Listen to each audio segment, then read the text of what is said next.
My husband avoids deep conversations. He would rather walk away than sit to have deep conversations. My wife gets offended at the least thing. She would either cry or withdraw completely whenever I correct her or even point out something to her because I have a different opinion. Are these familiar? I'm Dr. Paul Kumi, a clinical health psychologist and trauma specialist. In this video, we will learn how the amygdala is able to sustain certain thought patterns that disrupt your interaction with your spouse. You would also learn how to engage these thought patterns in order to avert them. And more importantly, you would learn certain techniques that will help you disengage the amygdala, change the thought pattern, and give you that refreshing marriage that you've always desired. Imagine living in a home where your father or mother was so warm towards you. You always felt safe within that space. They always tuck you into bed, read you some good stories, prayed with you, gave you a peck and a hug in the morning, asked you how your night was. You went to school, but you always felt like being home back to your parents. Even when the days got rough and some of your classmates may have been quite difficult to handle or came at you a bit more strongly, you were able to discuss these things with your parents and they were able to support you, give you all this love and the care you needed, including the counsel that would help you. Now, imagine living in that home and how this would impact your hippocampus, your amygdala, your prefrontal cortex, and then your cortisol and adrenaline. You'd soon find that with those kinds of experiences, because the hippocampus stores factual information and gives context, it is going to store your experience with your parents, how they spoke to you, how they loved you, how they smiled at you, how they comforted you in distress.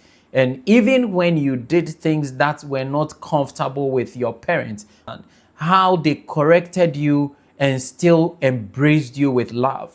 That is what your hippocampus is going to encode as the facts.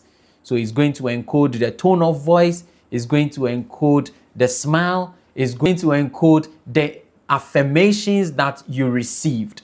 And then your amygdala is going to take in the emotional part of the information. So your amygdala is going to encode the joy you felt after your parents spoke to you about that friend who was disturbing you. The sense of security you felt when you didn't pass that exam as you desired, but your parents made you realize that there's always another opportunity to do better. Your amygdala is going to encode the sense of hope, the sense of pride, the sense of security, and how special you are. And then with these two, your prefrontal cortex begins to help you make decisions. So imagine living this kind of life over the decades that you have lived. You would find that your prefrontal cortex now makes decisions about situations that may seemingly communicate difficulty to you. For instance, if in your marriage, your spouse is late from work, you are likely to consider it as nothing to fret about because you have learned over the period to encode disappointment or expectations not being met as an opportunity for conversation. If it so happens that you encounter a difficult situation where somebody comes at you strongly, you are likely to interpret that as they probably having a bad day and they needing a break or some space to think through. And so your prefrontal cortex is not going to interpret that situation as an alarm that you need to respond to, but rather it will interpret it within the context that you've been raised in, giving this person the benefit of doubt, because that is what your hippocampus has encoded. On the contrary, if you grew up in a home or in an environment where you did not feel heard, the person you expected to love you did not come through for you, sometimes took advantage of you, you could not share your burden, you could not share your desires, you practically felt neglected sometimes, unappreciated sometimes, condemned sometimes, despised sometimes, and taken for granted sometimes. Now, while these things are going on, your hippocampus will be storing that bank of information. Those words that were said to you: you are good for nothing, there's nothing good about you, I don't want to see you, leave my presence, you are a burden to me. All those kinds of words that have been stored by your hippocampus now in adulthood will become your frame of reference. Again, the emotional frame within which these words were said, maybe they were said with a harsh tone or with a shout, and that made you angry, that made you sad, that made you feel dejected. All these are encoded within the amygdala. So you would find that as you are going through life, your prefrontal cortex would have no option but to make decisions on the basis of what was encoded within the hippocampus and the amygdala. So you find that in marriage, when your spouse is upset about something, your prefrontal cortex is going to interpret that as rejection, condemnation, disregard. And of course, once that happens, an alarm will be chimed from the amygdala.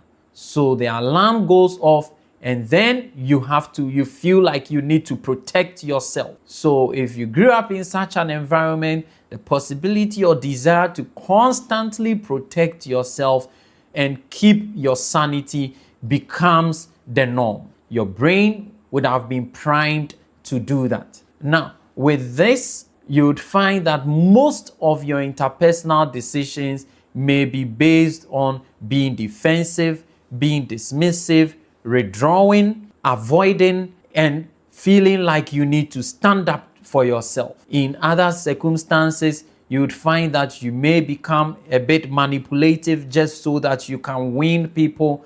You become a bit of a people pleaser. You become a bit of an emotionally needy person who constantly needs affirmations to thrive. This is not your fault. This is just the programming that has happened over the course of life.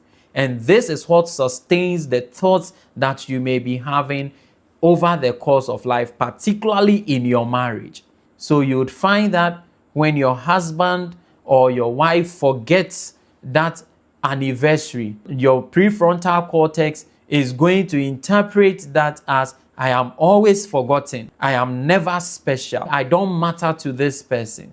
Sometimes it may not come across as words. It will come across as emotions. You will feel rejected. You will feel you are not special. You will feel that you are not cared for. Why doesn't it come across as words, but largely as emotions? Because as we go through these experiences, particularly the difficult experiences over the course of life, as you learned in the previous video, your hippocampus now partially stores this information. And in fact, over time, your hippocampus, because of this continuous stress, begins to shrink, and so may not be able to give you the right kind of context you need for that circumstance. And because of the prolonged exposure to that, your amygdala rather gets more hyperactive. And so then your reactions become a bit more intense. And that is why the feeling supersedes the facts that you may have. So sometimes you may just feel, I don't feel loved. And once you don't feel loved, then you ask your husband, do you truly love me? It is just a feeling you are having. There's no evidence to it.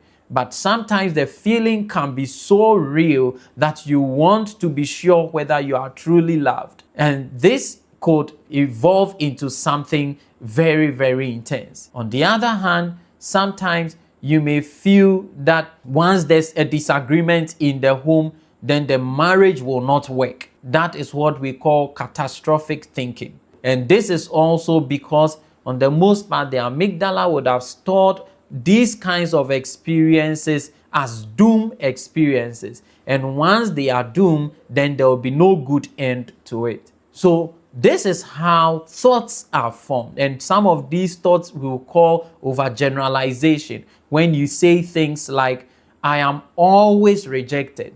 The use of the word always means that you are overgeneralizing what is going on. And of course, it is because the amygdala would have been trained over time to function that way. So these are some of the thought patterns that you would find once you've been exposed to an amygdala hijack over a protracted period of time. However, under such a circumstance, there's so much one can do.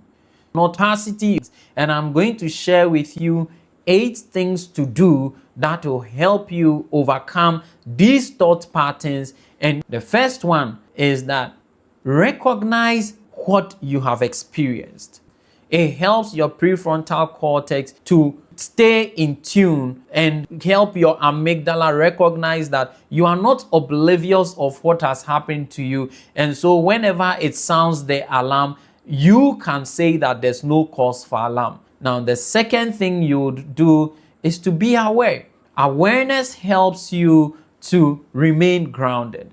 Recognize where these things happen and how these things are impacting you presently. Be aware of how it makes you act. The third one is that admit. So admit it to yourself and admit it to your spouse that sometimes I am harsh, sometimes I neglect you. So admit it so that you can have a heightened awareness. Admit it so that you can notice your patterns. The fourth one is to begin to journal.